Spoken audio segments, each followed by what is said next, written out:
Hey, thanks for joining me again. It's Susan coming from Orlando, Florida, and I want to finish up about goals. And we've been talking about goals for the last two sessions and about how they're so important, right? They give our life structure. I said before, you are the leading actor. You're also the director, the producer of your own movie, your own life. You are the one that controls that. And when you have set goals, visions, dreams, whatever you want to call them, they're one and the same. But if you know where you're working towards, your life has purpose. It gives you a reason to get out of bed in the morning, right? You know where you're at. If we spend too much time listening to the TV, radio, podcasts, we are bombarded with negative news, with worldly happenings. And many of these things that are happening, they can anger you, they can sadden you, they can sicken you. But many of them, you have no control over whatsoever. And many of us get so tied up and emotionally attached to that, it affects us personally. That's where we go astray. We can get derailed if we don't know where we're going. If there's a cause that's really important to you and you want to stand up and you can do something about it, by all means, that's your choice. You should do that. But if you take in too much that you don't have control over, all it can do is have a negative effect on yourself. So what I generally tell people is turn it off. Quit being bombarded with all the negativity that we see here on the news, on CNN, on Fox News, whatever it is. It's generally negative. It's the media. All media is driven by that, right? They want to hook people in. What hooks people in? Bad, negative stuff happening. It's just the truth of the matter. So if you know that going in, don't get stuck. Turn it off. You have the power over that. So what should my goals or my dreams be? I've told you before, one major goal or dream in your life, maybe two, right? One, two that kind of interlock together. Anything else, you're going to be going scattered and here and there. You just need to keep focused on one thing. And a lot of usually other things fall off of that. And that's okay. But what should your goal be? I've got 5 things to consider when setting a goal. And first of all, we've talked before, right? This is something you've never done before. This is not something you know how to do or if enough planning you can make happen. This is the big kahuna that's out there. If this happened, if I had a magic wand, a genie, it would be fantastic.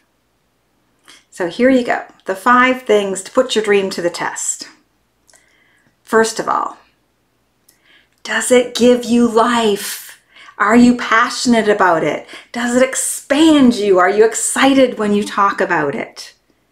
Yes, that's a sign that you're onto something. Second one, something you might not think about it. Is it in alignment with your core values? Of what you are as a person, of what you think? Is it in alignment?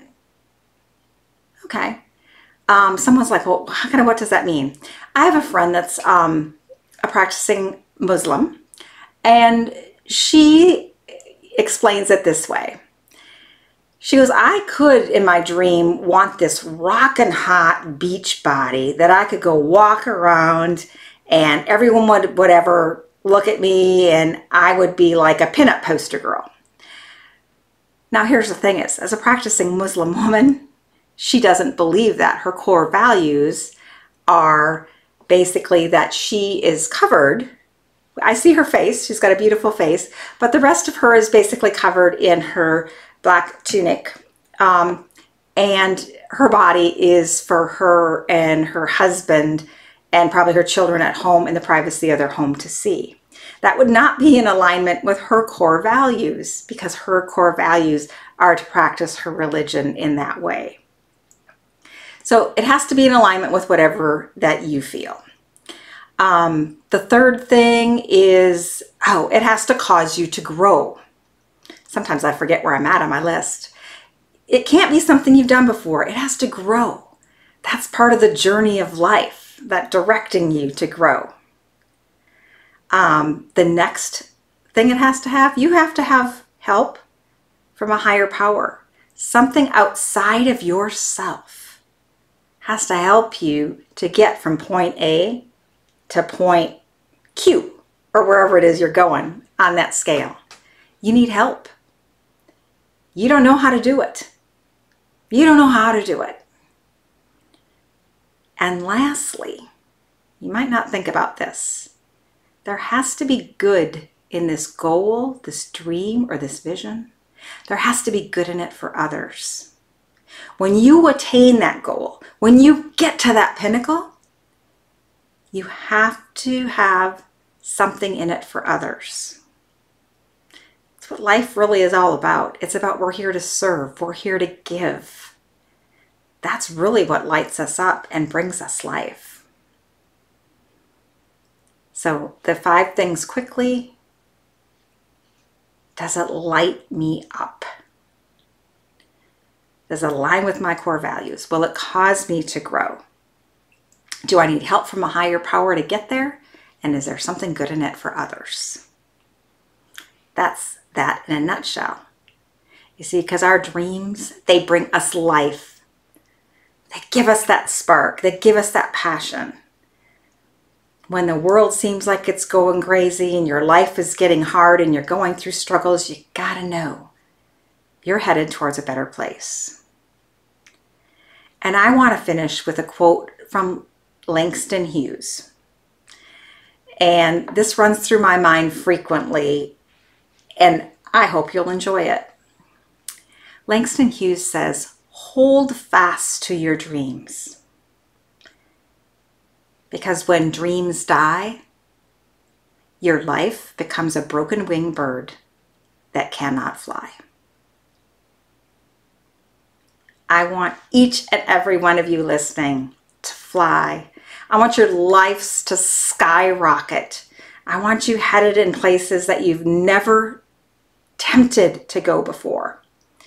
Because we can all have the lives that we truly love.